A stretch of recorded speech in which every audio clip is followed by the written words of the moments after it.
Here, I'm the host of the More We Know podcast for the Gen Zs and Millennials. I know I say that. I say it's for the Gen Zs and Millennials. And yeah, although that is the focus, this podcast is really for anyone. But I look back at my time in college and I wish I had something like this. I wish I had a podcast where I could learn from mentors or experts in their industries or, fellow Gen Zs that are talking about real world topics, that are talking about what is a credit card APR, what is investing, what does all this mean? What's up, everybody? My name is Mir. I'm the host of the More We Know podcast. Make sure you subscribe on Apple Podcasts, Spotify, YouTube, and Google. If you don't know what the More We Know podcast is, it's a podcast for a mentor in your pocket. So that's the goal, right? It's having a mentor in your pocket. I was blessed to have mentors going through high school and college, but a lot of people don't have that. And whether you're a Gen Z, millennial, or in 30s, 40s, you can find value in any of these episodes. The goal is to provide you real, actionable education that you can use for your own life. Today, we have Dawn Dickson, who is a phenomenal guest. Her story is one you don't want to miss. She's the CEO and founder of PopCom. Real quick, go check them out on Start Engine. They've raised almost 700,000. I want to say they almost raised now. So the link's in the YouTube bio. Check out PopCom. What she's done is amazing. She is so cool. She also has a really dope interview with The Breakfast Club that I suggest you check out, and just follow her on social media and check her out. What she's done. She's a tech entrepreneur who is crushing the game and making so much noise. I love her resilience, her hunger. Everything that she does is phenomenal. So I hope you enjoy this interview, guys. Thanks so much. Welcome to the More We Know podcast with your host and social media influencer, Mir.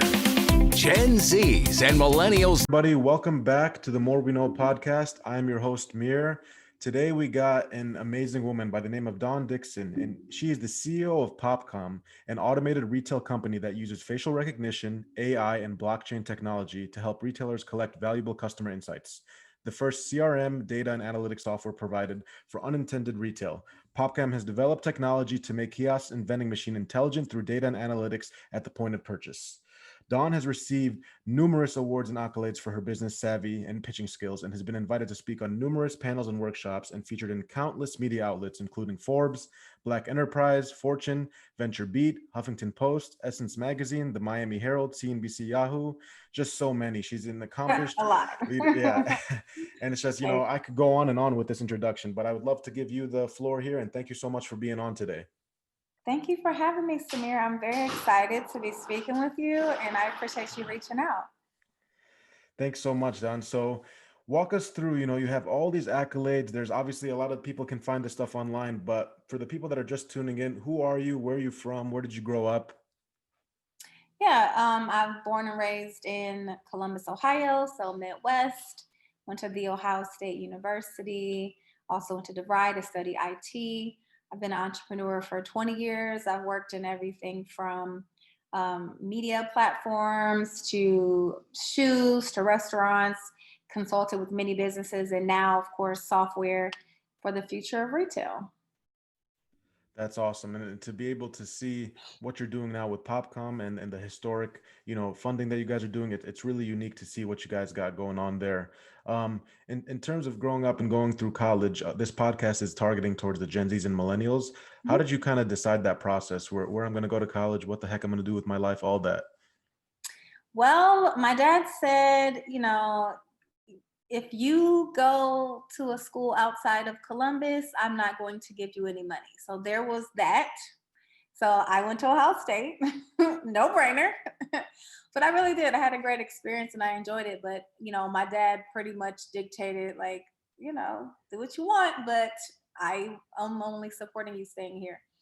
So I graduated in 2000, which dates me a bit. And then I went right to DeVry to study information technology, because this is when the internet started to become really big for consumers. And this is during the days of AOL and instant messenger, sending around CDs. And so I just was really intrigued and interested in technology. I'm like, what is this new World Wide Web? How's it going to change the way we do everything? And now, as you see, 20 years later, it's changed everything that we do. So I'm so grateful to my younger self that I had the foresight to see that technology and web-based platforms and apps, which then turned into apps, is the future. And did you see this while you were at Ohio State? Like, was there that passion for tech while you were there? No, I actually got it. I didn't see it much at Ohio State, but when my undergraduate degree was in journalism. And so when I was in my last 2 years of school, when I was in my major program, I worked at a news station. And when I worked at the news station, my job at the station was to FTP the news onto the server so that they can have a replay. This is before live streaming was out, didn't even exist. And so that's when I knew, like, okay, they're putting the news online. This is new. They were the first station to put news online. That triggered me to get interested in how are they doing this. Initially, it was just, how can I get more skills that can be helpful for me to secure a good job and a better salary? So I felt that since I was a young person at the station and I was the one that they had doing the tech job that nobody wanted to do, if I had tech skills, it would strengthen my, competitive edge trying to get into a news station or get into media. But I never even ended up pursuing that as a career. Right. And because right after you said you went straight to DeVry? I went straight to DeVry to learn the tech skills for media. And then I realized, wait a minute, I don't want to be in media. Tech, business development analysts make triple amount that news people make. So let me do that. So it's like a no-brainer, right? Yeah. And so that first job that you had after DeVry, what was it? Or did you go straight to entrepreneurship? You said, screw that, no jobs for me ever. During DeVry, while I was in school, I got a job at Nationwide Insurance as a business analyst, which was essentially, I worked on the UI UX. I knew how to code, but I wasn't everyday coding. I was doing more of the testing and the UI UX and just working on systems. And that job, that was like an internship that led to a full-time position, but then I ended up taking another full-time role as head of business development and marketing for a subsidiary company of Nationwide. But I only worked for 10 months total. Before then, I started my first business, my first company as an entrepreneur, which was a tech company. Started that business in 2001. And what was that company?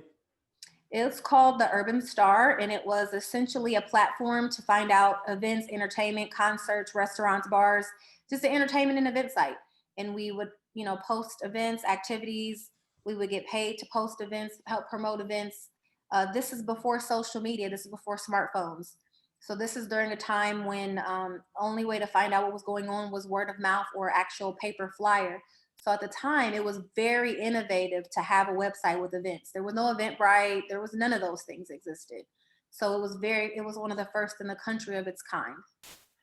So a lot of people, I feel like they struggle with the actual ideas. They think of stuff all the time. Everyone wants, some people want to be entrepreneurs, but where did that stem where you were like, you know what, I see a problem here, a fundamental problem. I'm going to get in and I'm going to tackle this. The bug was in me from my family. Both my parents have always had entrepreneurial ventures, and I have a lot of entrepreneurs in my family. They certainly were not in tech. Tech wasn't even people didn't say tech back then. It just, unless you were in Silicon Valley, which I wasn't. So it was very different when I decided to start my business, because they're like, a website? How do you make money from a website? And what is a website? Like, my parents were not using computers even, back then. So it was in me because I knew that you could start your own business, but I was really alone because no one understood what I was doing. And in terms of feeling alone, was that also with around your friends? They just didn't get what was going on too? My friends, they got it because they were young and using the web, and they, again, my business was entertainment and events. So everybody wanted to hang out with me because I knew all the cool stuff. We had all the VIP access, and we had partnerships with all the major venues and events. So for many years, I was like the go-to friend to call because I had all of the plugs with events and concerts and restaurants and things like that. So they understood, but the generation above me, they did not understand. And it would be like, even my generation where I'm in now, and I have a 16-year-old daughter, I can look at it now and see, it's like, okay, it's like me, my generation, and TikTok, even though people in my generation are certainly on TikTok, but a lot of times there's a disconnect from what the younger people are doing and what, people 20 years older than them are doing. And so now I do get it, how they were like, what are you going to do with the website and how can that make money? Yeah. And don't you think sometimes, because you look at so many different things, like even Travis, when he was developing Uber, he had went to Mark Cuban, and Mark was like, no, I don't think this is ever really going to work. So don't you think there is that trend when there's innovation, like what you're doing? You've had four successful businesses where you have that shift of trend where people don't really get what's going on sometimes. Yeah, and it's always like that. You have to have the people that have the foresight, and everybody's not going to understand, especially when we're talking about disruption. I mean, Yeah. that's what I'm even doing now in the vending. PopCon, everybody's just hearing about it in the past couple of years, but I started working on PopCon in 2012, and no one wanted to hear about vending at the time. It was like, what are you talking about? Like, why would you even be thinking about vending when everybody's building the next coolest app? So I've never had a problem being the outlier or being different. It's like the story of my life at this point. Right. Just and all those no's kind of fuel you and get you closer to a yes. Yeah, and it's not really a matter of no's and yeses. In my case, it's more so like completely not understanding what I'm doing and Hmm. understanding why, Hmm. to then adoption of it. And I've seen that in many things that I've done in my life, even in my personal life, just being a vegetarian before it was popular in any way. Hmm. And so now we're living in a world that's, I just seen McPlant got Yeah, I've announced seen that. yesterday. Can Yeah. you imagine? I mean, whoever would have thought McDonald's would cave in and McPlant? But I've been a vegetarian since 2007. It was certainly not popular. So I never care about taking the road less traveled. So that Robert Frost, right? Right Mhm. there. Um, when did you realize, because you had it's four successful cash flow producing businesses, right? And I think I want the audience to get an emphasis on that cash flow producing, because there's a statistic Yes, around roughly 90% of startups fail. And then in general, small businesses, a majority of them don't make it past a year. So you had yes. four successful cash flow producing businesses. What's your secret? Really having a deep understanding of the market opportunity in the beginning before even getting started, having a clear path to profitability, and then team building. I still have today one, two, three, four active businesses today. Urban Star is not in business anymore because we decided to close it. It didn't fail. We just decided we weren't going to do it anymore, but it was generating money all the way until we stopped doing it. But I have D1 Consulting. I have Flat Out of Heels. I have PopCom. I just sold my stake in my restaurant last month. So I had a restaurant up until last month. And then I have an online course that's a whole business within itself. And it comes down to just having teams and having the right people around you, around me, that believe in it and want to execute. Real quick, for the people that just love listening to you, where is that online course if they're just listening and they want to check it out right now? Yeah, it's called crowdcoach.co. It's actually it's launching in I think we're going to go ahead and launch it in first of the year, but we'll start taking enrollment. We just launched the course. It's funny because we launched it. We're going to launch it in October, but then we got acquired right away. So we're rolling it out underneath another like online course umbrella, under their umbrella. So it's called crowdcoach.co. And it's specifically about crowdfunding and a step-by-step course on how to raise money in that way. That's awesome. Well, make sure you guys go check that out. I'm gonna for sure take a look at it. That's really cool. I think just even for me personally, even just interviewing you, it gives me a bit of a sense of reassurance, because I get that where I'm doing so many different things, like whether it's podcast or business development or running, a couple different startups. I'm always like, people always question, why is your mind like, why are you doing so many different businesses? Then I look at someone who's extremely accomplished like yourself. It seems like that's a normal trend that entrepreneurs are doing so many different things, like ADHD in a way, but like addicted to success instead of like. Oh, it is. And it's a statistical fact that the average millionaire has 7, 8 streams of income.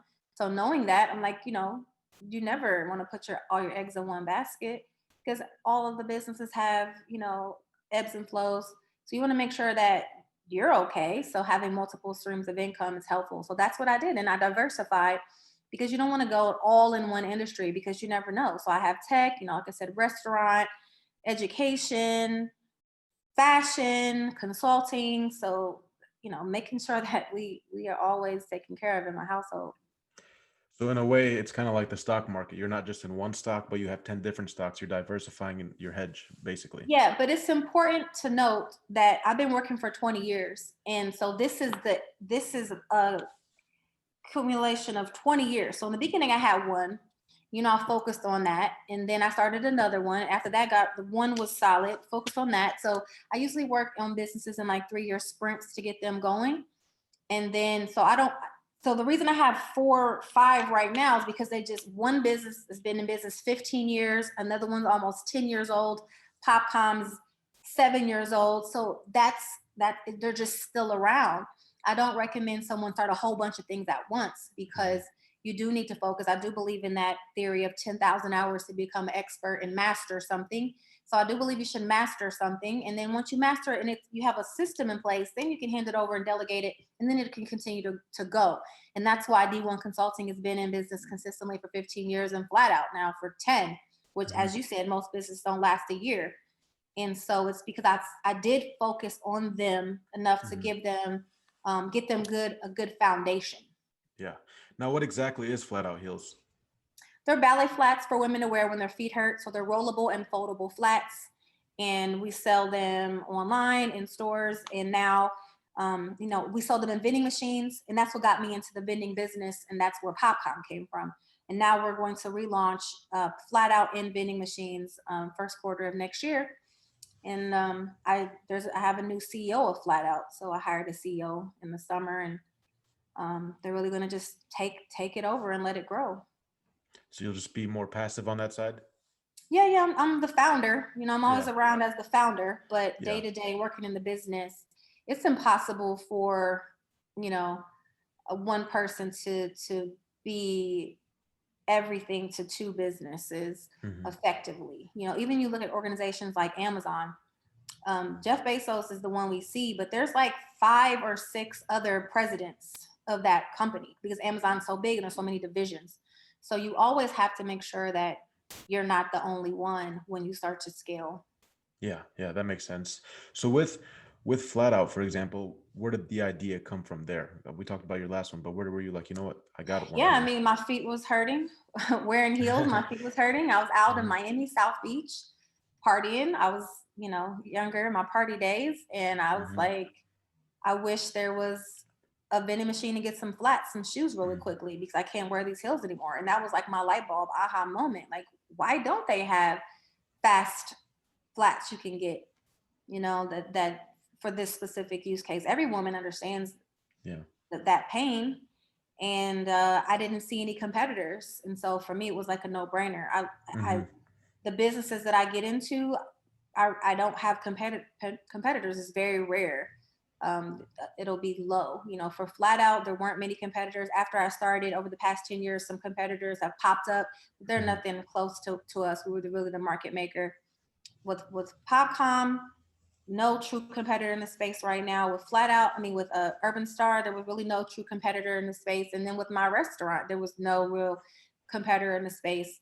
So I think it's really important to identify things where, of course, there's other restaurants, right? Or there's other software companies or other shoes, but find a niche that's very unique that sets your company different, that there's a strong, solid differentiator. And that's like a way to win, really. Yeah. And that was going to be my next question, because I feel like that is such a big problem and it scares away a lot of people from entrepreneurship, is because there are so many competitors. Markets are always crowded with new ideas. So, but you just said you came in with the first mover advantage for all your businesses. You found a unique niche for them where you're like, this is a no-brainer, man. Like, this is it. So yeah, go ahead. Sorry. No, I was just going to say, there are downsides to being first mover because you get all the hard lessons, but then being a market maker, it's good because, there's not a lot of people. It's not a crowded space. But if it is a crowded space, just find something that makes your business very unique and be able to effectively articulate that and lead with that. When you're talking to your customers, just focus on what makes you better than anything they've ever seen before. And that seems to work for me. I like that a lot. That's really good insight. Would you say that within the Flat Out Heels, were you ever scared that, like, what stopped someone from being like, oh, this is a good idea, we're just going to do the same exact thing? Oh, nothing can stop people from doing that. Just with me feeling like, I don't care if you do it or not. You're not going to do it like me. I'm the best one to do it. And it's, you can't stop people unless you have a patent. But in that case, I couldn't patent it because I didn't actually invent that. I didn't invent that idea of a shoe that rolls and folds. It was already out there. I changed it. I made the soles different, the fabrics different. I did things to make them, they made machine washable. So I added features that were very different and that stood out. But people, I mean, it was crazy back in 2015, 16. People would just literally rip off my campaigns, copy off of what I was doing exactly. But we're still here 10 years and they're not, because Yeah. you're not going to go far copying off someone else. Yeah. If you don't have any original ideas, how are you going to continue to grow if you're waiting for someone else to give you an idea? So we're always just leading. Right. So that part, that was going to be my follow-up. That part is normal, right? To have those people that try to cheat come in, just copy you Yeah, exactly, that's a given. finesse. If nobody's trying to copy you or steal your idea, it's not that good. Hmm. So, and how Why do you would like, they? right? How do you like counter that though? So let's say if someone does come and cheat and they put all more this money into ads, whatever, they try to take your market share. How do you counter? You just keep doing your thing? You keep doing your thing. How does Pepsi and Coke exist in the same world and be billion-dollar businesses? How are there so many brands of Kleenex, or tissue? Kleenex is a brand. Yeah. Tissue. How are there so many furniture stores? How are there so many cars and automakers and hotels? Just keep doubling down on what makes you good. And there's enough customers and money for every business to be successful. I believe that. There's billions of people on earth. Right. So, Right. if it means you have to go, expand to another market, if your particular market is saturated, go to another country. Find where, there's no one there and go there. I love that attitude and energy because that's what it is. Either you complain or you make a change and find a way to make it Yeah. work. And that just goes to show with everything you've done. So, if a girl's in Miami, Chicago, New York, wherever, do you envision it for they're leaving the club, they go to the vending machine, boom, pop them out? Like is that the future for Yeah, that? it's clubs. We have in clubs, airports, convention centers, conference facilities, train stations, anywhere that women are wearing heels and need relief. That's that particular product. But with PopCom, we have 20 plus customers right now selling various things in vending machines. So it's not just Hmm. my brand. It's anything could be sold in the vending machine, basically, almost any retail product. Yeah. See, I feel like there's so many things we could talk for hours just because you're so interesting. Like you're so inspirational. But let's just get into it then with PopCom. For people that are just listening, like what exactly is PopCom? We're a software company. We call ourselves software to revolutionize automated retail. And what automated retail is anywhere that a customer self-serves. So in our day-to-day lives, we're self-serving at the grocery store, we're self-checkout. We're self-serving at the airport when we tag our own bags and get our tickets. We're self-serving when we go order food from a kiosk at a restaurant. We're self-serving when we go to a vending machine. We're self-serving when we pick up something from an Amazon package locker. So all of these types of hardware, package lockers, kiosks, and vending machines are what we build software for. And our software, we're a B2B company. We sell software to retailers to allow them to get deeper insights on their customers and their traffic and deliver targeted ads and content. So essentially what Google Analytics and Shopify does for e-commerce is what we do for automated retail. Okay, so you guys aren't actually the vending machine. You're almost like you said, Shopify. You're the broker. Like I'll put you in Mariano's. I'll put you here in the self-checkout machines. So no, that was a good, let me do it. Let me see if I can do better to describe, because I know it does sound like that. You're doing a great job with it, but yeah. So we're software for hardware. So I like to give the example, like if we're like Verizon. Verizon provides mobile data services and telecom services. You can go to Verizon's website. You want to get a new cell phone plan. You want a phone, and they give you like 20 different options of phones of hardware. So this is hardware. And there's software to make the hardware work. This either the iOS, and then you have Verizon that powers it. We are the company that powers it. So you come to PopCom and you say, I want a vending machine. We give you a whole list of vending machines you can pick from, but we don't build them. They're built by different manufacturers. They just come with our software loaded in it. And so we're hardware for software, but you have to get the hardware in order to use it. You can't just use PopCom because you actually need something to put it in. Mm-hmm. So we're not the broker. We're the operating system and the platform, and we work on multiple types of hardware. So in order to get your software, I'm going to have to buy the hardware from you guys regardless, right? You don't have to buy from us. Other manufacturers also offer our software as a license, but yes, mm-hmm. In order to use our software, you have to get hardware. So our customers now get the hardware from us because it's easy to do. They just say what they want, and we just go get the hardware manufacturer that aligns best with their product. But in the future on our roadmap, you can go and you can have a vending machine already and say, I want to make my machine, I want to upgrade it. And you can use our software in that way through our retrofit, which is coming soon. Gotcha. That makes sense. So let's say I'm a gym owner and I put a vending machine in my gym. And I want to track certain things. Can you walk me through like step by step with Paycom? Sorry, PopCom with how I'm gonna. I don't know why I'm thinking Paycom with PopCom. How I'm actually going to that process of what PopCom will do for me and my gym. Like, what am I getting with that? So again, we're the software for the Yeah. machine. So what our Yeah. software will allow you to do is just collect customer leads, understand how many people are using your vending machine, how many people walk by your vending machine versus how many actually complete a purchase, which is called a conversion rate. We Mhm. have the cameras on the outside of the machine that can deliver targeted ads, content based on demographic profile. So what we will do, no matter where you're at, in a gym or wherever, it will just calculate the traffic that walks by, deliver targeted ads and content. And we have an entire CRM system, send customers thank you emails, send them emails for surveys, reviews, ask them to share on social media. So all the things that happen in e-commerce environment will then bring it to that machine. So we don't, there's nothing from a customer, a consumer perspective. Their interaction would be pretty much the same as just using a vending machine. The point of sale is nicer, it's better, but the business owner, the retailer, they would get a ton more of data than they ever had before. So that's what we would do for you, is help you understand what's going on in front of and around your vending machine. That makes so much sense now. That wow, like that just seems like something so revolutionary to be able to have that, because I can't think anywhere where you can get analytics like that, customer analytics and insight, and being able to send thank you emails. That just shows, Yeah, like, I feel like that just shows back to your character and what you've done, finding things that aren't out there. thank you. So how'd you come up with it? If you don't mind sharing. Um, well, really, it was a process. It wasn't like a quick thing, obviously. Just was trying to figure out how can we bring that e-commerce experience to vending, because I wanted that level of data collection, analytics collection, and I didn't see any software or machines that did that. And so after really deep diving and studying, we determined that we needed to, we could really make a big impact on the industry if we develop software.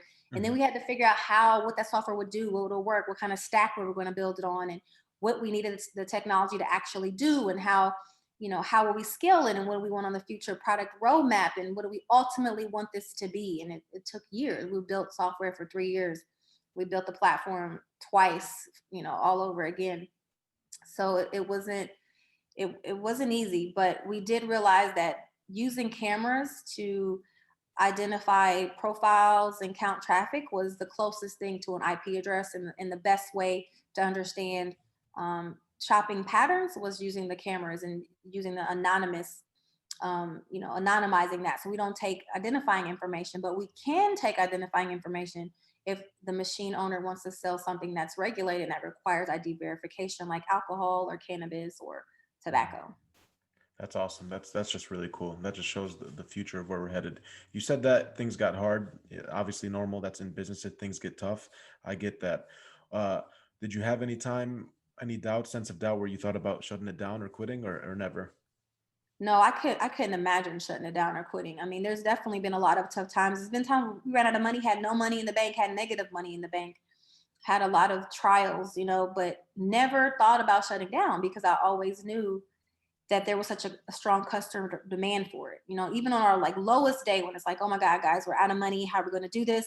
Somebody would email us wanting a machine or wanting our software API, or, asking about how can they work with us. And so that kept us going. I mean, we had literally thousands of leads, thousands of inbound leads from all the media that I had received.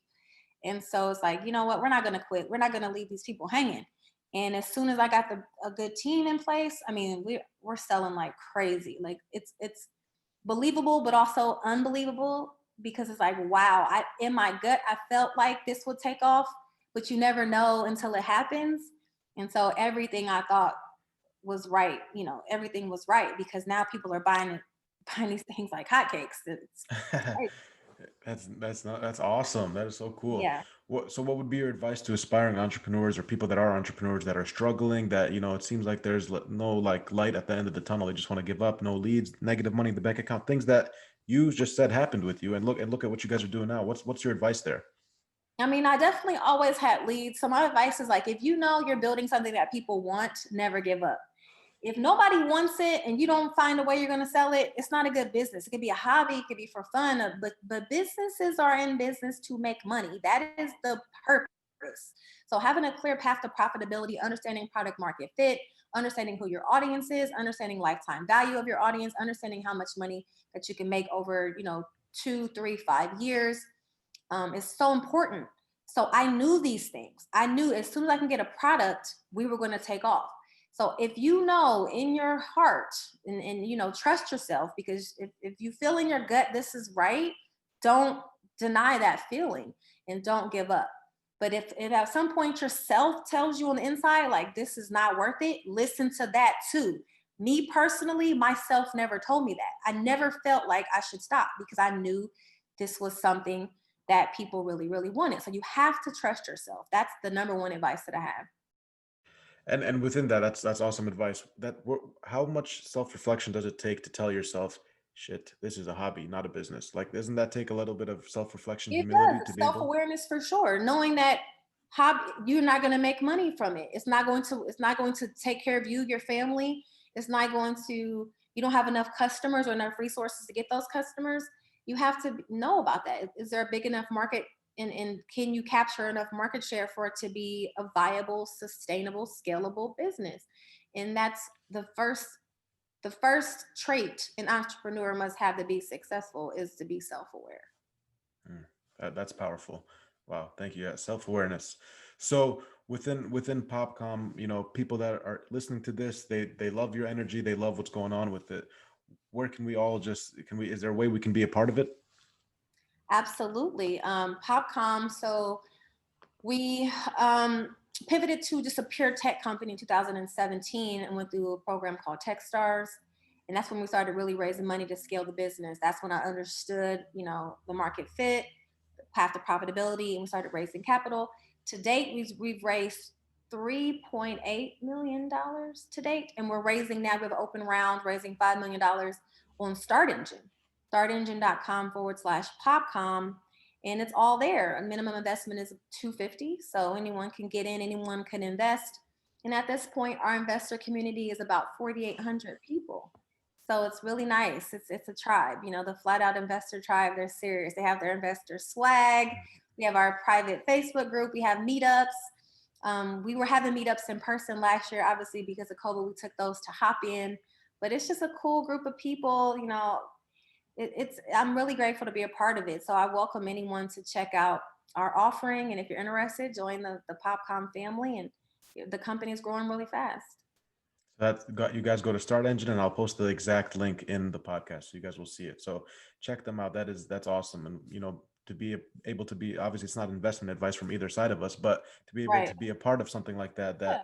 I just see that when you hear certain ideas, there's things that tell you that it just triggers that like light bulb. And I feel like that's something I can't hear of anyone else doing it. Like it's different if you talk about Uber now, we know there's Lyft, or DoorDash, there's Grubhub. I can't talk about PopCom and this one and this one and this one. Yeah, it's not. It's not. So I had one guest a few months ago, Anthony Zhang, who is a founder of a company called VinoVest. They do wine investing, but one business he ran before, and the reason I'm bringing it up is he ran some type of VC business where they started doing background checks on venture capital firms because he found that there's a lot of problem with VCs where they're judging either racially or they're judging, people for being female, etc. So he founded something that does like these background checks on VC firms and people like that. So I wanted to talk to you about this topic, if it's something we can talk about, because that's one thing I was getting a lot of DMs about. How are you able to be an entrepreneur that in a world where people are judgmental, whether it's racism or whether it's being a woman, or there's this stereotypes, there's so many stereotypes out there about people just downplaying someone because, they're not the typical white entrepreneur, white male. So it's just, how do you continue to evolve and break any type of, things with VC firms, et cetera, that adversity? I really don't deal with them a lot. I crowdfund. I raised $2.8 million from the public. So, my thoughts are if somebody doesn't want me, they don't got to work with me. If you don't want to work with Black people, okay, don't. Bye. If you don't want to work with women, that's my attitude. I'm not the one to try to convince you to work with me. I'm never going to convince someone to let me give them an opportunity. Investment, pitching an investor is not asking for a handout or asking for a favor. It's giving them an opportunity. If they don't see the opportunity, then keep moving until you find someone who does. That's the bottom line. If somebody doesn't want to work with you, why try to convince them and beg them? I never did understand that. So that's not my approach. If a fund, people have the right to invest their money with whoever they want. If you don't like people, then you don't have to. It's interesting how people try to force others on people. If white men don't want to invest in Black people, don't. Keep your money. We're going to still grow. We're going to still do everything we've been doing since the beginning of time, so we have resources in our own communities. I love working with people who want to work with me, but once you see how well we do, then they're going to want to come and work with us. That's how it always is. That's how I approach it. Eventually, once they sometimes they don't see it at the And start, then it when they might see be it. too late, and then we might not even let them. So Yeah. that's the thing, so anyone who is not open-minded enough to see the opportunity that exists equally across all race, ethnicity, sexuality, whatever, we're still humans with vast knowledge. If you don't see that, then oh well. I just I don't get into that. We do well. I've never had a problem raising money. We do well. Yeah, clearly, guys. I saw an article where you raised a historic amount. Well, I was the first female founder to raise over $1 million in a crowdfunding. I'm using a new type of way to raise money. In the past, since 1933, only accredited investors could invest in early stage deals. That's why we were stuck and forced to raise money from VC or institutions. Now we don't have to at all. We have options. When it was our only option and we only could raise money from VC, and then they were saying no because you're Black, that's hard because that's the only source. Now there's too many other places to get money for us to even be hung up on that. Yeah. And it's just changing the way, like you said, whether it's Start Engine, WeFunder, there's so many things changing that. I mean, Seed but Invest. There's so many platforms there's so out many. there. That's such a powerful point you bring up, though, because you're so mentally tough and strong, and it's hard for me to see what's going on, because clearly there's a race problem in America, and I know unfortunately we had a president who didn't want to recognize that. No, But he definitely capitalized on that. yeah, He yeah, knew. yeah, exactly. So how'd you go through that? So you actually had VCs that would just say no because you're Black? No, nobody would ever say that. They Yeah, would get sued. No, and I'm not a good case study because I don't really deal with VCs. yeah, you're doing.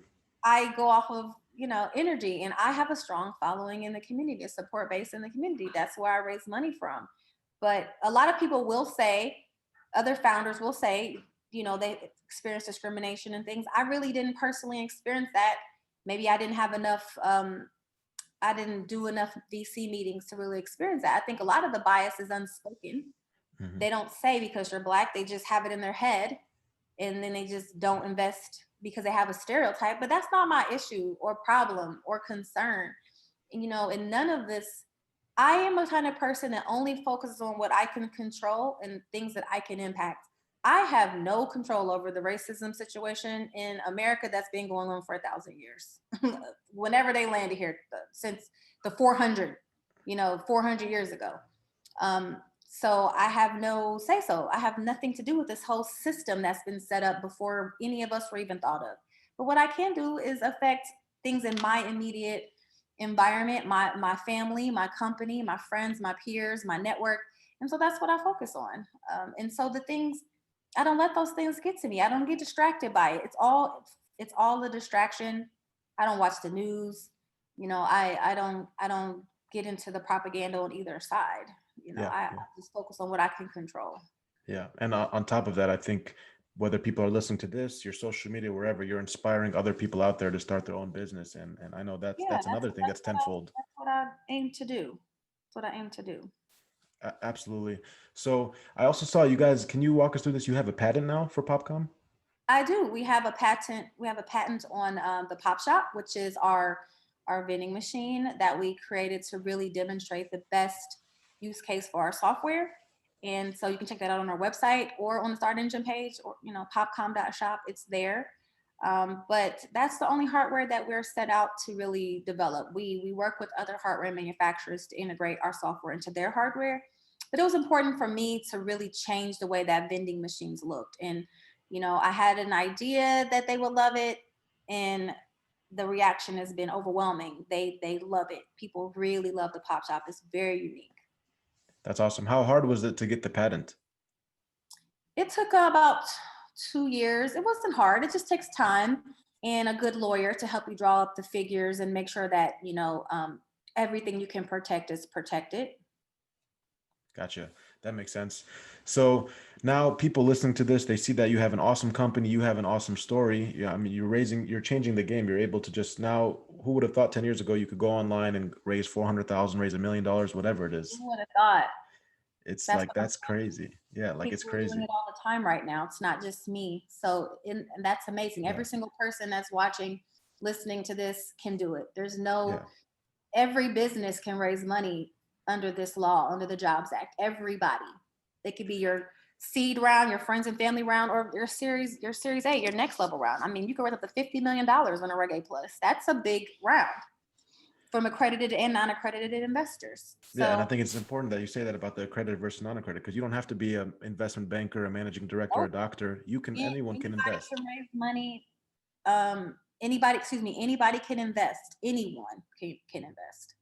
Yeah, that's why I'm excited for people to listen to this and check it out, because it is just awesome how There's you're a able lot to of do great this. companies on there. Of course, I'm CEO of PopCom. I love PopCom, but I've invested in 5 other companies on these platforms. And I'm always, investing. Every time I get paid, I invest in something. It can't hurt. It's like, what's $250 or $500 if you have it extra, and it could potentially yield a lot of return for you in a couple of years down the road, 5 years down the road. Yeah, yeah. How important is it for Gen Zs to be proactively thinking about investing? Because sometimes these 21-year-olds, I don't got to worry about it. Retirement's so long Well, you ago. guys, our government, there's no Social Security. There's all these programs that existed for our parents and grandparents. It's not there. The government's not going to there's no entitlements. They're not going to take care of you. So you have to plan for your future. And I'm speaking for myself. I'm 41 now. I remember when I was 20, 40 seemed far. Like, oh, 40-year-olds are old. Like, it comes really, really fast, and you have to plan and prepare. So even though you may think like, I'm 20, I don't know, nothing to worry about, I'm living life, 40, 50 will be there. And it's nice to just start to put things away, because if you make some investments, just leave them there, you'd be surprised at what they can yield after 10 years of just sitting there. And it's like, you're going to spend the money anyway, so it's just starting to just put things in place and plan. And the great thing about being young is you can be a lot more aggressive, because you can afford to take some losses because you have more years to earn more money. When you're older, you can't be so aggressive because you need a return sooner. You need to be able to take care of yourself from that. Yeah. So I wish I would have started in my early 20s investing. I did obviously start by investing in myself as an entrepreneur, but I wish I would have started actually investing in stock market or in other startups back then. Sure. Well, that's great advice. First of all, I thought you were 30. So there's that. Drink lots of water, guys. Drink your water. Take your vitamins. Eat your veggies. What about vegetarian too? That helps a lot, right? Yeah, it does. It definitely does. Water, fruits and vegetables, and rest. It goes a long way over the course of your life. Keep you feeling good and looking good. Again, when I was in my 20s, you don't think about eat whatever, and you don't think about what's going to happen. But I did start really thinking about it in my late 20s, because I've seen people in my family who were in their 40s, 50s, and 60s with illnesses. And I'm like, these can be prevented. A lot of these things that we see in our families can be prevented if with proper diet. And so I just started to make those changes. Plus, I also, to be a very effective CEO and a leader, I need to be healthy. Like, I need to be healthy to manage these businesses and these teams. So that drives me as well. I mean, what if I was always sick and then I couldn't be effective with my business? So it's very important for me to take care of my mental and physical health more than anything, because it affects everything and so many other people besides me. Sure. And on that concept of mental and physical health, what does your daily routine for success look like? What are you allocating towards mental health, physical health, and then PopCom? Yes, I mean, obviously I have all these businesses, so Yeah, self-care, more. very important. I typically don't take meetings before 11 a.m. The mornings are for me. I'll work out in the morning. I'll get rest. I like to work in the evenings. So when it's quiet. So I'm more of a late day worker. During the day, I'm doing things like doing interviews or having meetings with my team, and I don't get a lot of time to work on do my work. So I do my work in the evenings most of the time, and the mornings are for me. And I do take go on vacation every month. It could be a staycation. I could just, go drive to the country. During COVID, my husband and I would go rent cabins in the woods, just some type of vacation where I take a day or 2 or 3 to myself, do something that I like to do. I love nature. So I'll go riding my bike, walking. I love hiking, just get out and get out in nature. So I always make sure that I put my mental health first, because again, if I'm not right, I can't be right for anybody else. I can't be effective. And so it's really important. Yeah. Well, thank you, Don, for that, because me personally, I lost 100 pounds about a few years ago. And Wow. I'm just yeah. trying to lose 20. Teach me your ways. Right. No, I'm gonna need your tips, because what ended up happening is I started working so much on different businesses, and now I got to the point where I gained 45 pounds back during this last, like, I call it the quarantine 15, but mine was like 3 times that. Well, So mine was the quarantine 20, so don't feel bad. right. And it's like, but then I realized you saying this right now, it helps me remember the fact that our health is first. Because at the end of the day, look at Steve Jobs. He ended up passing away. You and I, we both got his phone, right? We both got it. But He didn't take it serious. He didn't take it serious. But he also was a vegan. So that goes to hmm, show you too. oh, You don't it's not the there's no magic, there's no formula, right? We never know what's gonna happen, but just do your best and just make the best choices that you can. Just try your mhm, best at all times. That's the bottom line. And don't yeah, be hard on yourself if in one day or a week or even a month, or in case of yourself, 3 or 4 months, you're not your optimal. Just give yourself a pass, forgive yourself, and move forward and make the change. We get to be hard on ourselves. We'll be like, I've been doing so good. You say, I lost 100 pounds. Oh man, now I gained 45. You could be like, oh, I'm a failure. I'm just going to gain the rest of the back. No, it's like, okay, man, I gained 45, but I already know what I can do because I lost 100. 45, that's nothing. I've already lost 100. So that's the attitude. Just like, all right, pick back up and keep going. I love that mindset. Yeah, just being that positivity is key, because you either complain or change, right? Yep, exactly. That's all you can do. That's all you can do. Don't be so hard on yourself. We are harder on ourselves than everybody else. Yeah. So just forgive yourself for the times when you're not being your best, and then just hmm go be your best. Do your hmm best. And that's one of the reasons why I started the podcast, because so many 21-year-olds are like having midlife crises at 21. So it's like, man, people are depressed and angry now because they're looking at Instagram, 35-year-olds that have, and I don't even know how much of it is truth versus just lies with private jets and all this, but it causes insecurities and anxiety and depression. It does, but you got to give yourself time. They say it takes 10 years to be an overnight success, and even me, like I said, I've been working on this for 10 years, and now people are like telling me, oh my gosh, it's so great. There was 8 years of not great.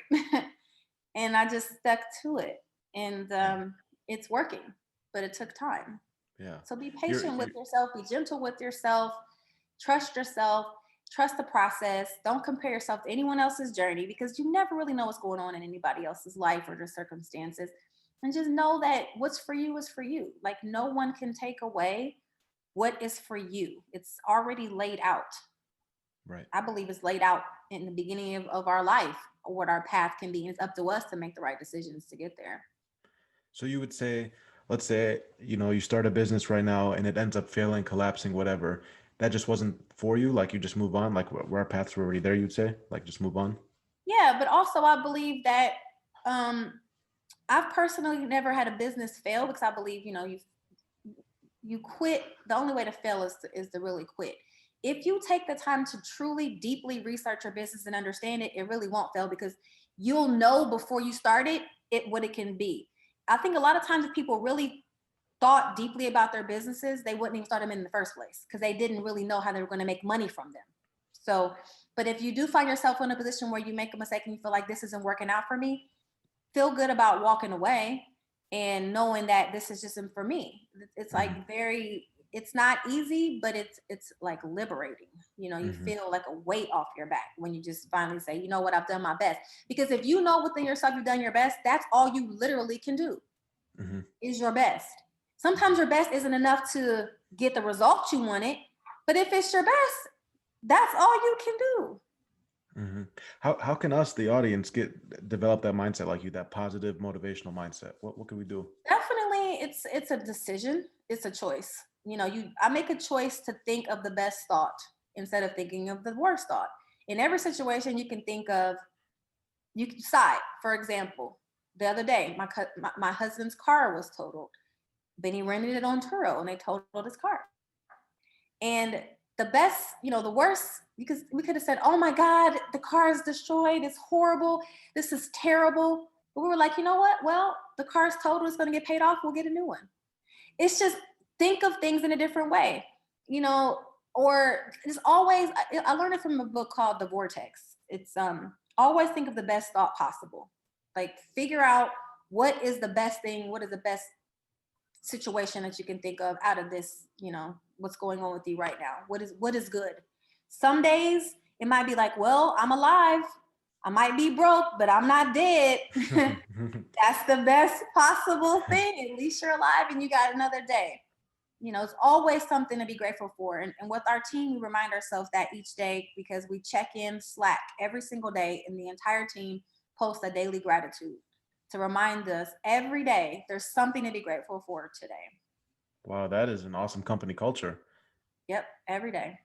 Everybody checks in. That's how we know people at work. They pop in the Slack and say what they're grateful for the day. And that's every single day you're at work, everyone Every checks in and single does that. day. A gratitude. Mm-hmm. That's amazing. Wow, that is really cool. So as we transition here and close it out, this has been amazing. You know, I've gotten so many gems. It really is like a masterclass in a way to learn from you. One I posted last week because I try to post and try to get questions from the audience. And one thing some people were asking is they saw that you were on the Breakfast Club. So could you talk about that experience, being with It was Charlemagne cool. and all them? You see that weird thing that Zoom is doing right now? You see that blue? Anyways, let's keep going. Oh, yeah, I do see that. I was on the Breakfast Club. Now it's been almost 2 years. And it was great exposure for myself and for PopCom. It really gave me an amazing platform. One of my investors, one of the PopCom investors, he works in the music business for Interscope. And they're always up there with their artists. So it's funny because I went to Breakfast Club the same day as the baby. So it was me and the baby in the green room area waiting to be interviewed. And this is before he really blew up. Mm-hmm. So this is before all of his hits and everything. And it's just, I just happened to get there. It was just a great opportunity. I'm gonna plug my laptop up real quick. Yes. Bam, we're back. Okay. It was cool, you know, and of course, you know, Charlemagne, it could go either way, but it really went well. He really took to what I was saying and he understood it. So it went well. It could have not went so good. Right. Were you nervous at all? No, I never get nervous. I guess it's from my media background because I wanted to be a reporter and an anchor. Mm-hmm. So I'm very, very comfortable interviewing. I'm very comfortable in front of cameras. I'm very comfortable speaking on stages. What I do get nervous about and anxious is networking events, like where I have to talk to people one-on-one. That's what makes me kind of nervous, like in person, not an interview setting, just like a everyday people like, oh, hey, where are you from? Where'd you go to school? Like that, I don't do good at small talk. I'm actually really I get awkward. But you could command the stage easily though. Yes, I can speak to 10,000 people, but put me in a room with 10 and I'll be like, That's hilarious. What about with the baby? Did you connect with him at all? No, I didn't get to meet him. I said hello. I mean, I've in my past career, I was around celebrities a lot, so they're just regular everyday people. I'm definitely a fan of his music, but I also I don't see them any different than I see us, me or you. You know, they're just that's his job. It just happens to be like a very high profile thing, but you know, obviously we see because their business is all over the internet. They're just like everyday people. They have problems like you and I, and you know, I don't really idolize celebrities. Right. Like I saw that with his brother committing suicide and stuff. So it's like everyone has. It's so tough. Terrible. It's like money does not shield you from anything. Nothing. Everything Right. is the same. That's why it's so important to be a good person at the end of the day, no matter how much money that you have, because it can be taken away as quickly as you get it, but also it doesn't make you a good person. You have to be a good person already. hmm and I think even with PopCom, it's not like you're doing it all just for the money. There's more internal values in there, I'm sure, which is why you're able to stick through the ups Yeah, and yeah, I downs. love what I do. I love what I do. The thing is, ask yourself, what would you do if money didn't matter? If you didn't need money, what would you do every day? And then do that, because the money will come. hmm And that's what I do. I would be doing this if money didn't matter, because many years I didn't make any money. I got up every single day for 6 years and didn't make any money, not a dollar, not a dollar. But I got up every day and I still did it because I actually loved it. And then, you know, turned into a millionaire from it. That's a boss status right there to be able to say that. And it's more about whether, not even about being a millionaire, the fact that 6 years you stood through that. I don't know how I could, or many people could stand through that. Like, how did you continue to stick through that each year making no money? I knew there was a market for it. I knew people wanted it. I didn't see anybody doing what I was trying to do. After all the years, nobody still, nobody could steal my idea. I just knew that people wanted it. I knew there was a market for it. And I knew that if I could build the product, people would buy it. And it just took me a long time because I didn't want to give up my business. I didn't want to give up too much of my company to raise the money. So I didn't raise it aggressively like many startups would have. I did it slow. hmm And I wanted to build a product out first. But again, I did it because I loved it. I actually thoroughly enjoy what I do every single day. The money part doesn't matter because it comes. If you only do what's going to make you money and not what you love, you'll eventually get tired of it. People are making so much money and they're miserable. And then there's people not making a lot of money, but they're so happy. hmm So it doesn't come down to the money. Money should be like a side effect, right? Yeah, it's yes, it's a result of you being happy. Then you attract money because you're happy and you're attracting abundance into your life. And in terms of attracting and law of attraction, did you always know you were going to be a millionaire, or did you have to tell yourself that you were going to be? Yeah, I definitely had to attract it. It's something that it's not that I say like I want to be a millionaire, but it was like, okay, this is $1 million opportunity. This is, I want to build, I'm planning on building a big business. I'm planning on doing all these things, which will then result in, when done properly, millions of dollars. hmm That's how I looked at it. It wasn't like I want to be a millionaire. I'm going to be a millionaire one day with no clue how. Like there was a plan in place. If properly executed, the result is millions. Right. And a lot of us, the problem is we go in with saying, I'm going to be that. I'm without any type of Yeah, but plan. you have to be like, okay, but how? Like, okay, what's the $1 million plan? And I had the plan, hmm hmm and now I have $1 billion plan. Right. And I'm This working on is that. exactly. And in Yeah. terms of, speaking of billion-dollar plan and valuations, were you ever nervous going to like crowdfunding that you were going to dilute your own shares, or you weren't really nervous about that? No, I have a good securities attorney, so I had to make sure that that didn't happen. That's up to the founder to really take control of your cap table and of your deal terms and build your company out and have a plan of how you're going to keep your business capitalized over time. And so I hmm sat down and really projected it out. And I was like, I don't want to go under this percentage of ownership. What do I have to do? And when do I raise money? And at what valuation? Like I had this map and Yeah. I've been following it. Yeah.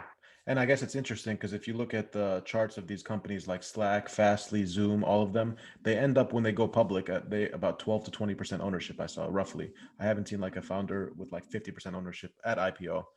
It doesn't, you won't see a founder with 50% ownership when they raise that much money. And hmm 20 is still really good if you're for that much, because you got to think about the valuations there. So, you know, building a huge business, I wouldn't be disappointed with ending it up with 20 of Right. a huge $1 billion business, because that's what it takes in most cases. There's definitely situations where the founders, like Sarah Blakely, she owns 100% of her company. That's Yeah. not common. She didn't have to raise a lot of money up front to put her Spanx out. I had to raise significant capital up front to build my product. I didn't have $3 million sitting around in my bank account to do what I had to do to build a business for 3 years without making revenue. We went 3 years with hmm no revenue building product. So you just have to understand what's best for your business. There's no one formula, and you shouldn't compare yourself. You got to know what's best for you. I have friends that raise, $100 million, and probably are at 10% or less, but they're fine with that because they'll be in and out in probably 3 years. Right. And then they'll start something else. Yeah. Depends on your age and your tolerance for starting something else. Like for me, this is my last startup. So I'm not exiting this to start something else. I'm exiting this to become an investor and do other things. But if you're young and you get an exit in your 20s, 30s, even some people in their 40s, start another business and run it back again. That's just not for me. This is like the final one right here. Yeah, in this term. I mean, I've started 6 businesses. I would like to no longer start business. I would like to just come in as an investor and advisor and help people grow business. There's a lot of really cool businesses out there that could use my expertise and use a capital infusion. We don't need to keep starting things. Let's fund things that are out there that need that support. Right. That makes sense. And would you say for 21-year-olds, a lot of us, are working corporate jobs. How do they build their businesses outside of that? What's your advice there? Work on it whenever you can, in the evenings and weekends and, work on it whenever you can. Just don't give up. You don't have to do it fast. It doesn't have to be quick. Just take steps every day to get to your goal. Every day, all the small steps get there. They always say things like in the fables, the tortoise and the hare, the tortoise wins. It's really true. Slow and steady wins the race. Slow and steady wins the race. Yeah. At what point would you say that, I'm going to quit my job now? Where's the ratio? Like, When you feel like it, when you feel it's right for you. I quit my job before with Urban Star. I haven't had a job since 2001 or 2. And I quit when I felt like I knew I can make money and support myself. And because I don't like to struggle real bad. So I had to make sure I was going to be able to live. But even there was times when I couldn't live. I definitely slept on many couches in my day and took many buses and rode bikes. So, I've had all those things. Yeah. And that should be like a normal part of entrepreneurship, right? Because so many people think that they need to be like in the best cars and the best everything, but you got to be okay with like the, Mark Cuban was doing the ketchup and mustard sandwiches, whatever it is, like that's normal, right? Yep. So as we close out here, if you could go back right now, you're 21 years old again, what would you do differently? Nothing. It worked out great. That was 20 years ago. I was 21 and it worked out great. So I wouldn't change none of the mistakes. I wouldn't change any of the losses that are lessons. I am really happy with the things that my young self did to set my now older self up for where I am today. I'm very happy. Right. And you wouldn't be where you're at if you didn't have those experiences, whatever it is. I'm very, very happy with my young self. My young self had an epic time and still turned out okay. Yeah. Still did good. Yes. Partied hard and still survived. Do you ever miss the party life if you're not doing it now? Because now it's a different type of party life. Now there's parties, there's different levels of parties now that I get invited to. So I like them. I think it's just different levels, different things you have access to as you get older and change your network and your circles. So now, as opposed to where we might go to the club or the bar, now it's like, oh, you want to go and get on the yacht today? Yes. Right. That's the difference. Right. Yeah. I like that you said there's levels to it, because I see people that like will complain about losing 1,000. Then you see Warren Buffett might lose 100 million in a day. So there's levels to everything. But he also can earn 100 million in a day. So that's the thing. It goes both ways. Yeah, I love that. And so this podcast is called The More We Know. So I ask every guest towards the end, like, what's something you wish you knew more about? Anything in life?